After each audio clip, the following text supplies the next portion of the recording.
चैत्र माह की पूर्णिमा तिथि को चैत्र पूर्णिमा कहा जाता है। यह दिन व्रत व दान के लिए बेहद ही शुभ माना गया है। हिंदू पंचांग के अनुसार प्रत्येक माह के अंतिम दिन पूर्णिमा तिथि होती है। अभी चैत्र का महीना चल रहा है और इस माह आने वाली पूर्णिमा को चैत्र पूर्णिमा के नाम से जाना जाता है। पूर्णिमा के दिन पवित्र नदियों में स्नान दान व व्रत का विशेष महत्व माना गया है। कहते हैं कि जो लोग पूर्णिमा का व्रत करते हैं उन पर हमेशा माँ लक्ष्मी की कृपा बनी रहती है। व्रत के दौरान सत्यनारायण भगवान का पूजन किया जाता है और फिर कथा भी सुनी जाती है। चैत्र पूर्णिमा के दिन हनुमान जी का जन्म हुआ था, इसलिए चैत्र पूर्णिमा का विशेष महत्व है। धार्मिक मान्यता है कि इस दिन भगवान श्री हनुमान प्रभु श्री राम के सहयोग के लिए धरती पर जन्मे थे। चैत्र पूर्णिमा के दिन हनुमान जी का जन्म हुआ था, इसलिए चैत्र पूर्णिमा का विशेष महत्व है। धार्मिक मान्यता है कि इस दिन भगवान श्री हनुमान प्रभु श्री राम के सहयोग के लिए धरती पर जन्मे थे। मान्यता है कि इस दिन भगवान विष्णु और माता लक्ष्मी की पूजा करने से भगवान हनुमान की कृपा प्राप्त होती है। अगर आप भी इस दिन चैत्र पूर्णिमा का व्रत रख रहे हैं तो इस पौराणिक कथा का श्रवण करना शुभ माना गया है। आइए अब आपको सुनते हैं चैत्र पूर्णिमा व्रत कथा, जिससे सुनने से आपके सभी काम बनने लगेंगे और होगी सभी मनोकामनाओं की पूर्ति। पौराणिक कथा के अनुसार एक नगर में सेठ सेठानी रहते थे। सेठानी रोजाना भगवान श्री हरि की पूजा भक्ति भाव से किया करती, लेकिन सेठानी का पूजा करना उसके पति को बिल्कुल पसंद नहीं था। इस कारण एक दिन सेठ ने उसे घर से निकाल दिया। सेठानी घर से निकलकर जंगल की ओर चल दी। रास्ते में सेठानी ने देखा कि जंगल में 4 आदमी मिट्टी खोद रहे हैं। ये देखकर सेठानी ने उनसे बोला कि आप लोग मुझे किसी काम पर रख लो। सेठानी के कहने पर उन्होंने सेठानी को नौकरी पर रख लिया, लेकिन सेठानी बहुत कोमल थी, इस वजह से उसके हाथ पर छाले पड़ गए। यह देख चारों आदमी ने सेठानी से काम छोड़ने की बात कही। उन्होंने कहा कि इसकी जगह तुम हमारे घर का काम कर दो। सेठानी के मान जाने पर वे उसे अपने घर ले गए। वहां वे चारों आदमी 4 मुट्ठी चावल लाते और उसे बांटकर खा लेते। ये देख सेठानी को बहुत बुरा लगता। इसे देख सेठानी ने उन चारों आदमी को 8 मुट्ठी चावल लाने को कहा। सेठानी की बात मानकर चारों आदमी 8 मुट्ठी चावल लाए। इन चावलों का सेठानी ने भोजन बनाया और भगवान विष्णु को भोग लगाकर सभी आदमियों को परोस दिया। इस बार चारों आदमियों को भोजन बहुत स्वादिष्ट लगा और सेठानी से खाने की तारीफ करते हुए इसका राज्य पूछा, तो सेठानी ने कहा कि ये भोजन भगवान विष्णु का झूठा है, इसी वजह से ये आपको स्वादिष्ट लग रहा है। उधर सेठानी के जाने के बाद से सेठ भूखा रहने लगा। आसपास के लोग उसे ताने मारने लगे कि ये पत्नी की वजह से ही खाना खा रहा था। लोगों की बातें सुनकर सेठ सेठानी को जंगल में देखने निकल गया। रास्ते में उसे वहीं 4 आदमी मिट्टी खोदते हुए दिखाई दिए। सेठ ने उन्हें कहा कि तुम मुझे काम पर रख लो। तब चारों आदमी ने उसे भी काम पर रख लिया, लेकिन सेठानी की तरह मिट्टी खोदने से सेठ के हाथों में भी छाले पड़ गए। ये देखकर उन्होंने सेठ को भी घर का काम करने की सलाह दी। सेठ भी उनकी बात मानकर उनके घर चल दिया। घर पहुंचकर सेठ ने सेठानी को पहचान लिया, लेकिन सेठानी घूंघट में होने के कारण सेठ को पहचान नहीं पाई। हर दिन की तरह इस बार भी सेठानी ने भगवान विष्णु को भोग लगाकर सभी को खाना परोस दिया, लेकिन जैसे ही सेठानी सेठ को खाना परोसने लगी तो भगवान विष्णु ने सेठानी का हाथ पकड़ लिया और कहा कि ये तुम क्या कर रही हो? सेठानी बोली, मैं कुछ नहीं कर रही, मैं तो भोजन परोस रही हूँ। चारों भाइयों ने सेठानी से कहा कि हमें भी भगवान विष्णु के दर्शन कराओ। सेठानी के अनुरोध करने पर भगवान विष्णु उन सभी के सामने प्रकट हो गए। यह देख सेठ ने सेठानी से क्षमा मांगी और उसे हाथ पकड़कर घर चलने को कहा। तब चारों भाइयों ने बहन को बहुत सारा धन देकर विदा किया। तब से सेठ भी भगवान विष्णु का भक्त बन गया और पूरी श्रद्धा से उनकी पूजा करने लगा। इससे उसके घर में फिर से धन की बरसात होने लगी। ऐसी मान्यता है कि इस दिन व्रत रखने से सत्यनारायण भगवान के साथ हनुमान जी प्रभु श्री राम और माता सीता की कृपा भी प्राप्त होती है। शास्त्रों में बताया गया है कि सत्यनारायण व्रत कथा का पाठ करने से व्यक्ति को 1000 यज्ञ करने के बराबर पुण्य फल की प्राप्ति होती है। सत्यनारायण भगवान व्रत कथा में भगवान विष्णु के सत्य स्वरूप के बारे में बताया गया है। इस व्रत का पाठ करने से घर में सुख समृद्धि का वास होता है और भगवान विष्णु की कृपा बना रहती है। सत्यनारायण व्रत कथा का पहला अध्याय। एक समय की बात है, नैशिरण्य तीर्थ में शौनिकादि 88,000 अर्षियों ने श्री सूतजी से पूछा, हे प्रभु, इस कलयुग में वेद विद्या रहित मनुष्यों को प्रभु भक्ति किस प्रकार मिल सकती है तथा उनका उद्धार कैसे होगा? हे मुनि श्रेष्ठ, कोई ऐसा तप बताइए जिससे थोड़े समय में ही पुण्य मिले और मन वांछित फल भी मिल जाए। इस प्रकार की कथा सुनने की हम इच्छा रखते हैं। सर्वशास्त्रों के ज्ञाता सूतजी बोले, हे वैष्णवों में पूज्य, आप सभी ने प्राणियों के हित की बात पूछी है, इसलिए मैं एक ऐसे श्रेष्ठ व्रत को आप लोगों को बताऊंगा जिसे नारद जी ने लक्ष्मी नारायण जी से पूछा था और लक्ष्मीपति ने मनिश्रेष्ठ नारद जी से कहा था, आप सब इसे ध्यान से सुनिए। एक समय की बात है योगीराज, नारद जी दूसरों के हित की इच्छा लिए अनेकों लोकों में घूमते हुए मृत्यु लोक में आ पहुंचे। यहाँ उन्होंने अनेक योनियों में जन्मे प्राय सभी मनुष्यों को अपने कर्मों द्वारा अनेकों दुखों से पीड़ित देखा। उनका दुख देख नारद जी सोचने लगे कि कैसा यत्न किया जाए जिसके करने से निश्चित रूप से मानव के दुखों का अंत हो जाए। इसी विचार पर मनन करते हुए वह विष्णु लोक में गए। वहां वह देवों के ईश नारायण की स्तुति करने लगे, जिनके हाथों में शंख चक्र गदा और पद्म थे, गले में वरमाला पहने हुए थे। स्तुति करते हुए नारद जी बोले, हे भगवान, आप अत्यंत शक्ति से संपन्न हैं। मन तथा वाणी भी आपको नहीं पा सकती हैं। आपका आदि मध्य तथा अंत नहीं है। निर्गुण स्वरूप सृष्टि के कारण भक्तों के दुख को दूर करने वाले हैं। आपको मेरा नमस्कार है। नारद जी की स्तुति सुन विष्णु भगवान बोले, हे मुनिश्रेष्ठ, आपके मन में क्या बात है? आप किस काम के लिए पधारे हैं? उसे संकोच कहो। इस पर नारद मुनि बोले कि मृत्यु लोक में अनेक योनियों में जन्मे मनुष्य अपने कर्मों के द्वारा अनेकों दुख से दुखी हो रहे हैं। हे नाथ, आप मुझ पर दया रखते हैं तो बताइए कि वो मनुष्य थोड़े प्रयास से ही अपने दुखों से कैसे छुटकारा पा सकते हैं? श्रीहरि बोले, हे नारद, मनुष्यों की भलाई के लिए तुमने बहुत अच्छी बात पूछी है, जिसके करने से मनुष्य मोह से छूट जाता है। वह बात मैं कहता हूँ, उसे सुनो। स्वर्गलोक व मृत्युलोक दोनों में एक दुर्लभ उत्तम व्रत है जो पुण्य देने वाला है। आज प्रेमवश होकर मैं उसे तुमसे कहता हूँ, श्री सत्यनारायण। भगवान का यह व्रत अच्छी तरह विधान पूर्वक करके मनुष्य तुरंत ही यहाँ सुख भोग कर मरने पर मोक्ष पाता है। श्रीहरि के वचन सुन नारद जी बोले कि उस व्रत का फल क्या है और उसका विधान क्या है? यह व्रत किसने किया था? इस व्रत को किस दिन करना चाहिए? सभी कुछ विस्तार से बताएं। नारद की बात सुनकर श्रीहरि बोले, दुख व शोक को दूर करने वाला, यह सभी स्थानों पर विजय दिलाने वाला है। मानव को भक्ति व श्रद्धा के साथ शाम को श्री सत्यनारायण की पूजा धर्मपरायण होकर ब्राह्मणों व बंधुओं के साथ करनी चाहिए। भक्ति भाव से ही नैवेद्य केले का फल, घी, दूध और गेहूं का आटा सवाया लें। गेहूं के स्थान पर साठी का आटा, शक्कर तथा गुड़ लेकर वह सभी भक्षण योग्य पदार्थों को मिलाकर भगवान का भोग लगाएं। ब्राह्मणों सहित बंधु बांधवों को भी भोजन कराएं। उसके बाद स्वयं भोजन करें। भजन कीर्तन के साथ भगवान की भक्ति में लीन हो जाएं। इस तरह से सत्यनारायण भगवान का यह व्रत करने पर मनुष्य की सारी इच्छाएं निश्चित रूप से पूरी होती हैं। इस कलिकाल अर्थात कलयुग में मृत्युलोक में मोक्ष का यही एक सरल उपाय बताया गया है। श्री सत्यनारायण व्रत कथा का पहला अध्याय। संपूर्ण बोलिए श्री सत्यनारायण भगवान की जय। सत्यनारायण भगवान की व्रत कथा का दूसरा अध्याय। सूत जी बोले, हे अऋषियों, जिसने पहले समय में इस व्रत को किया था उसका इतिहास कहता हूँ, ध्यान से सुनो। सुंदर काशीपुरी नगरी में एक अत्यंत निर्धन ब्राह्मण रहता था। भूख प्यास से परेशान वह धरती पर घूमता रहता था। ब्राह्मणों से प्रेम करने वाले भगवान ने एक दिन ब्राह्मण का वेश धारण कर उसके पास जाकर पूछा, हे विप्र नित्य, दुखी होकर तुम पृथ्वी पर क्यों घूमते हो? दीन ब्राह्मण बोला, मैं निर्धन ब्राह्मण हूँ, भिक्षा के लिए धरती पर घूमता हूँ। हे भगवान, यदि आप इसका कोई उपाय जानते हो तो बताइए। वृद्ध ब्राह्मण कहता है कि सत्यनारायण भगवान मनोवांछित फल देने वाले हैं, इसलिए तुम उनका पूजन करो। इसे करने से मनुष्य सभी दुखों से मुक्त हो जाता है। वृद्ध ब्राह्मण बनकर आए सत्यनारायण।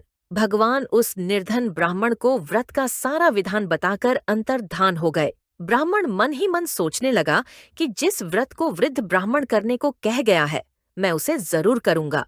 यह निश्चय करने के बाद उसे रात में नींद नहीं आई। वह सवेरे उठकर सत्यनारायण भगवान के व्रत का निश्चय कर भिक्षा के लिए चला गया।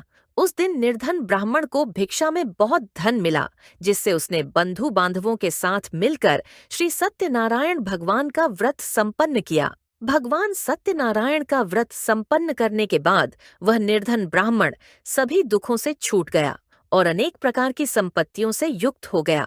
उसी समय से यह ब्राह्मण हर माह इस व्रत को करने लगा। इस तरह से सत्यनारायण भगवान के व्रत को जो मनुष्य करेगा वह सभी प्रकार के पापों से छूटकर मोक्ष को प्राप्त होगा। जो मनुष्य इस व्रत को करेगा वह भी सभी दुखों से मुक्त हो जाएगा। सूत जी बोले कि इस तरह से नारद जी से नारायण जी का कहा हुआ श्री सत्यनारायण व्रत को मैंने तुमसे कहा। हे विप्रो, मैं अब और क्या कहूँ। अर्षि बोले, हे मुनिवर, संसार में उस विप्र से सुनकर और किस किस ने इस व्रत को किया, हम सब इस बात को सुनना चाहते हैं। इसके लिए हमारे मन में श्रद्धा का भाव है। सूत जी बोले, हे मुनियों, जिस जिसने इस व्रत को किया है वे सब सुनो।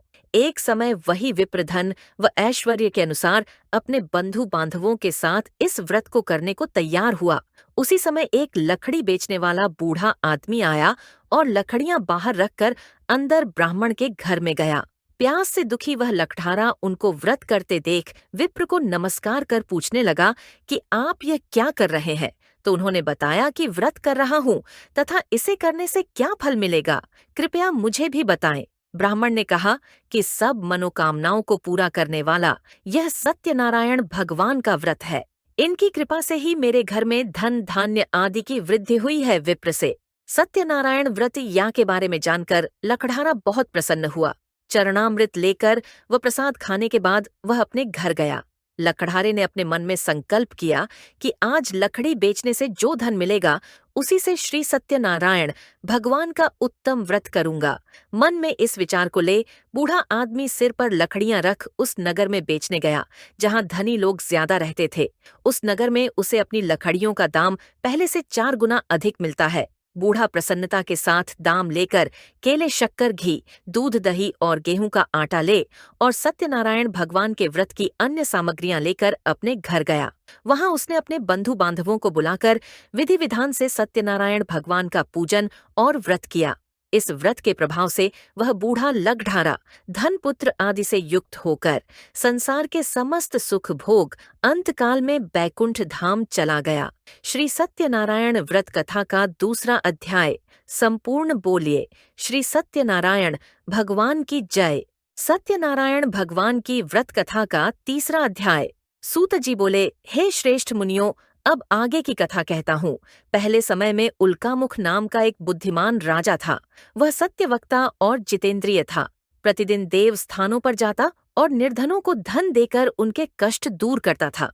उसकी पत्नी कमल के समान मुख वाली तथा सती साध्वी थी। भद्रशिला नदी के तट पर उन दोनों ने श्री सत्यनारायण भगवान का व्रत किया।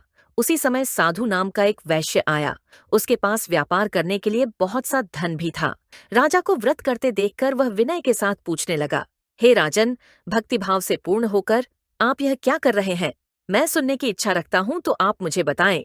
राजा बोला, हे साधु, अपने बंधु बांधवों के साथ पुत्रादि की प्राप्ति के लिए एक महाशक्तिमान श्री सत्यनारायण भगवान का व्रत व पूजन कर रहा हूँ। राजा के वचन सुन साधु आदर से बोला, हे राजन, मुझे इस व्रत का सारा विधान कहिए। आपके कथनानुसार मैं भी इस व्रत को करूंगा। मेरी भी संतान नहीं है और इस व्रत को करने से निश्चित रूप से मुझे संतान की प्राप्ति होगी। राजा से व्रत का सारा विधान सुन व्यापार से निवृत्त हो वह अपने घर गया। साधु वैश्य ने अपनी पत्नी को संतान देने वाले इस व्रत का वर्णन कह सुनाया और कहा कि जब मेरी संतान होगी तब मैं इस व्रत को करूंगा। साधु ने इस तरह के वचन अपनी पत्नी लीलावती से कहे। एक दिन लीलावती पति के साथ आनंदित हो सांसारिक धर्म में प्रवृत्त होकर सत्यनारायण भगवान की कृपा से गर्भवती हो गई। 10वें महीने में उसके गर्भ से एक सुंदर कन्या ने जन्म लिया। दिनों दिन वह ऐसे बढ़ने लगी जैसे कि शुक्ल पक्ष का चंद्रमा बढ़ता है। माता पिता ने अपनी कन्या का नाम कलावती रखा। एक दिन लीलावती ने मीठे शब्दों में अपने पति को याद दिलाया कि आपने सत्यनारायण भगवान के जिस व्रत को करने का संकल्प किया था, उसे करने का समय आ गया है।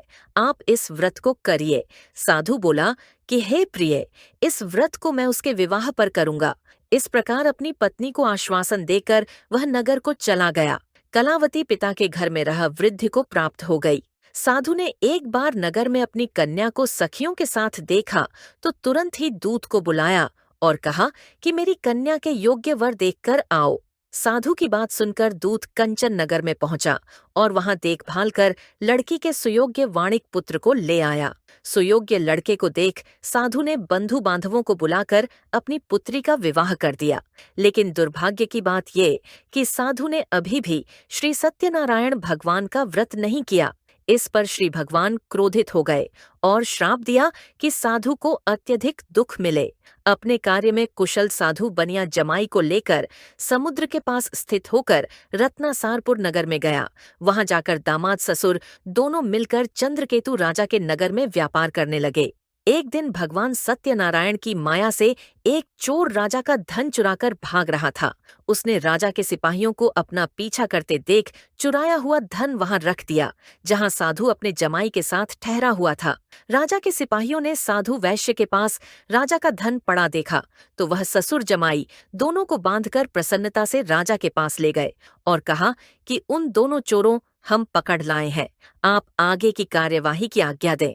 राजा की आज्ञा से उन दोनों को कठिन कारावास में ढाल दिया गया और उनका सारा धन भी उनसे छीन लिया गया। श्री सत्यनारायण भगवान से श्राप से साधु की पत्नी भी बहुत दुखी हुई। घर में जो धन रखा था उसे चोर चुरा ले गए। शारीरिक तथा मानसिक पीड़ा व भूख प्यास से अति दुखी हो अन्न की चिंता में कलावती के ब्राह्मण के घर गई। वहां उसने श्री सत्यनारायण भगवान का व्रत होते देखा, फिर कथा भी सुनी। वह प्रसाद ग्रहण कर वह रात को घर वापस आई। माता के कलावती से पूछा कि हे पुत्री, अब तक तुम कहाँ थी, तेरे मन में क्या है? कलावती ने अपनी माता से कहा, हे माता, मैंने एक ब्राह्मण के घर में श्री सत्यनारायण भगवान का व्रत देखा है। कन्या के वचन सुन लीलावती भगवान के पूजन की तैयारी करने लगी।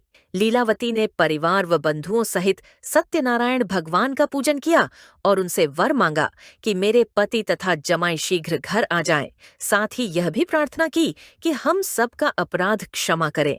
श्री सत्यनारायण भगवान इस व्रत से संतुष्ट हो गए और राजा चंद्रकेतु को सपने में दर्शन दे कहा कि हे राजन, तुम उन दोनों वैश्यों को छोड़ दो और तुमने उनका जो धन लिया है उसे वापस कर दो।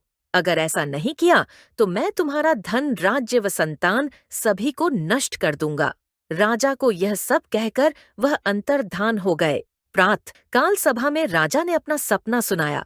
फिर बोले कि बणिक पुत्रों को कैद से मुक्त कर सभा में लाओ। दोनों ने आते ही राजा को प्रणाम किया।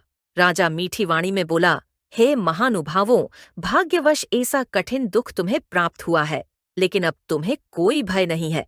ऐसा कह राजा ने उन दोनों को नए वस्त्राभूषण भी पहनाए और जितना धन उनका लिया था उससे दुगुना धन वापस कर दिया। दोनों वैश्य अपने घर को चल दिए।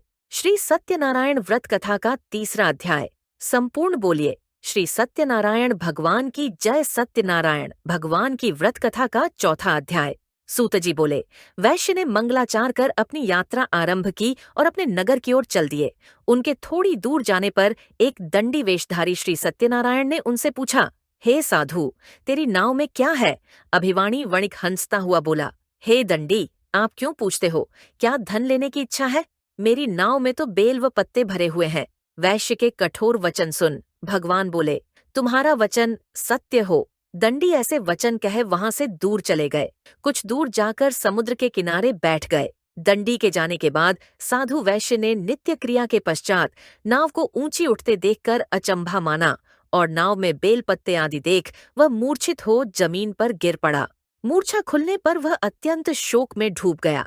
तब उसका दामाद बोला कि आप शोक न मनाए, यह दंडी का शाप है, इसलिए हमें उनकी शरण में जाना चाहिए, तभी हमारी मनोकामना पूरी होगी।